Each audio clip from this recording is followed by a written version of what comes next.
Japon 1945. Un train relie Nagasaki à Hiroshima. Dans un wagon se trouve l'homme le plus malchanceux du pays, ou bien le plus chanceux. Un homme en tout cas qui s'apprête à devenir un rescapé miraculé de l'histoire. Il s'appelle Tsutomu Yamaguchi. Il ne le sait pas encore, mais le destin va bientôt s'acharner contre lui. Le 6 août 1945, Tsutomu est en déplacement d'affaires à Hiroshima. Il travaille comme ingénieur des chantiers navals. Soudain, alors qu'il marche dans la rue, le jeune japonais entend la terrible déflagration, comme le fracas du tonnerre. Il croit distinguer une forme étrange tombant du ciel, un engin qu'il n'avait jusque-là jamais vu et qu'il n'a pas le temps d'identifier. Le voilà projeté par terre. Et soudain, c'est le noir, le feu, les pierres qui volent, les murs pulvérisés, les maisons qui valsent, le verre cassé, les morceaux de bois qui fusent à travers les flammes et le gigantesque nuage de fumée. Tsutomu s'évanouit. L'air s'emplit d'une poussière épaisse et âcre qui sature l'atmosphère et empêche de respirer. Les Américains viennent de lâcher une bombe nucléaire sur Hiroshima. Dans la ville, le silence.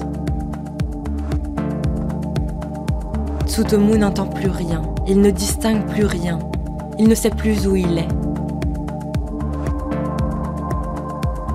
Après plusieurs heures allongé dans l'obscurité, il finit par se relever. Tremblant et vacillant, il s'étonne de se découvrir encore en vie. Il n'a aucune idée du temps qu'il a passé, étendu là, au milieu des gravats.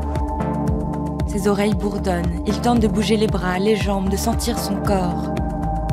Péniblement, il s'extrait des décombres, enjambe les débris, soulève des pierres pour en extraire les corps blessés et inanimés qui gisent là dans les ruines. Par miracle, il n'a que les tympans percés, les yeux embués et le torse brûlé. Il panse ses plaies et passe la nuit dans un abri de fortune.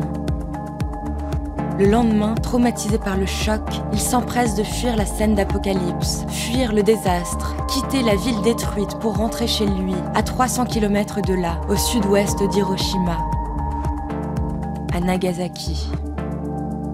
Le voilà chez lui, dans sa famille, il reprend peu à peu ses esprits.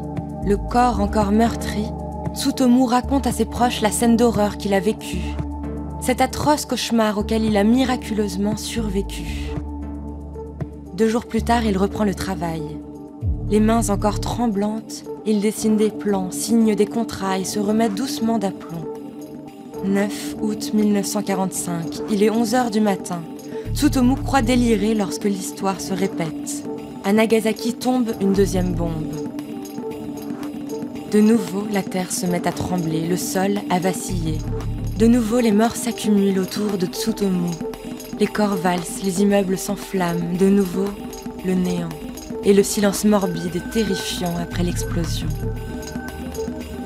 Tsutomu perd connaissance, mais de nouveau, il survit.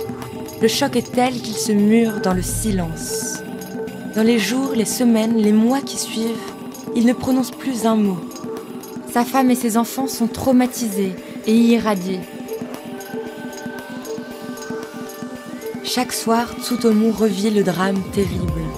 L'explosion hante ses nuits et ses cauchemars, tourne en boucle dans sa tête. Dans ses rêves, il voit des gouffres sans fond, des abîmes noirs et suffocants. De ses délires, il ne parle pas.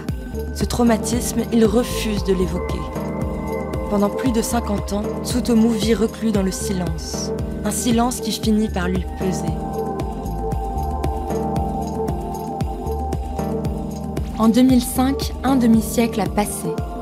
Tsutomu sort brusquement de sa torpeur. Cette fois, il se révolte. À 89 ans, sa parole se libère soudain. Il raconte encore et encore ce qu'il a vécu. À son entourage, aux collégiens, aux lycéens, il évoque l'horreur, défend le devoir de mémoire, raconte son histoire, refuse de se taire et avec acharnement combat le nucléaire. Le vieil homme 2 fois atomisé milite sans relâche. À la tribune de l'ONU, il prononce un discours qui frappe les consciences. Il se sent investi d'une mission. Il s'est juré que plus jamais dans l'histoire, personne ne revivra ce qu'il a vécu.